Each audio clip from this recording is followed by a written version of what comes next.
Hello everybody and welcome back. And earlier today I was showing you that Bad Dude's cabinet and how I put a Bad Dude's board set in it. One thing I noticed when I was playing it a little bit, I noticed that on the player 2 side, that if you press button 1, it was like pressing button 1 and 2 together. And when I first got this board, I made the boneheaded error of plugging in the Jamma Harness backwards.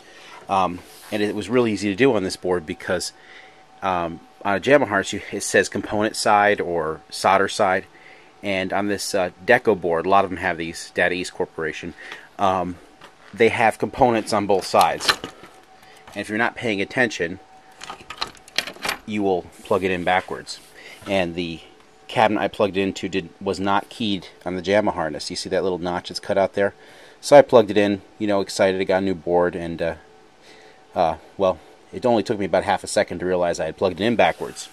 But the damage was already done because what happens here is, if we're looking at, I'm going to get in here with my little makeshift macro lens.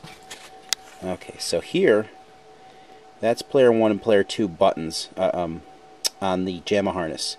I've labeled them there. If you look down here, if we go, those two are, well, 2 is the one that actually got zapped. So that is 1, 2, 3, 4, 5, 6 from the edge. And on this side, you've got the power edges 1, 2, 3, 4, 5, 6. That right there, number 6, right by the key, is 12 volts. So what happened is when I powered this on, 12 volts ran up this line here, and you can actually see, if I get in here close enough, you see that trace is burnt, but it's still good in there. And then if we go over here, you see I've repaired the trace that went over there. It actually burned it up pretty good, and it was split right in half. And I pulled it up because when you press button 2, it was pressing button 1. When you press 1, it was doing 1 and 2 together, and I couldn't figure out why that was happening. Well, what happened is I looked back, and there's following more traces, and we'll go to the other side of the board now.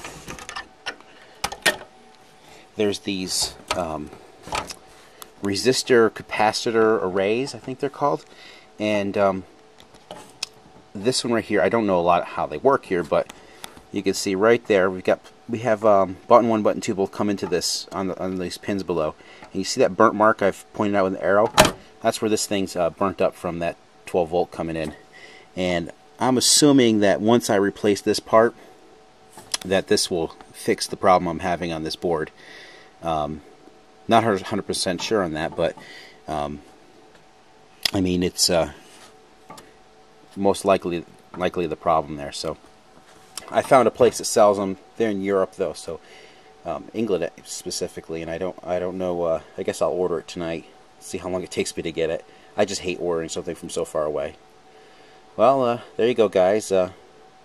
Just me fixing one of my bonehead mistakes. It took me all 5 minutes before getting the board to do this. So, I've got a lot of boards and I've plugged them in 100 times, but you can always do it yourself. So, make sure you have keys in every single one of your Jamma harnesses. If you've got a board that doesn't have a keyed slot like this, oops, is my hand seaming it up? Let's move that. If you don't have that notch cut, and you're like, oh, I don't want to put in the key because some of my boards don't have the notch. Well, you know what? Take your Dremel out and cut a notch in the board. It'll save you from having to do this. I mean, it's not going to cost me a lot. It's £3 for the part. That's probably along the lines of $6 plus shipping. So just keep it in mind, though. Anyways, talk to you guys later.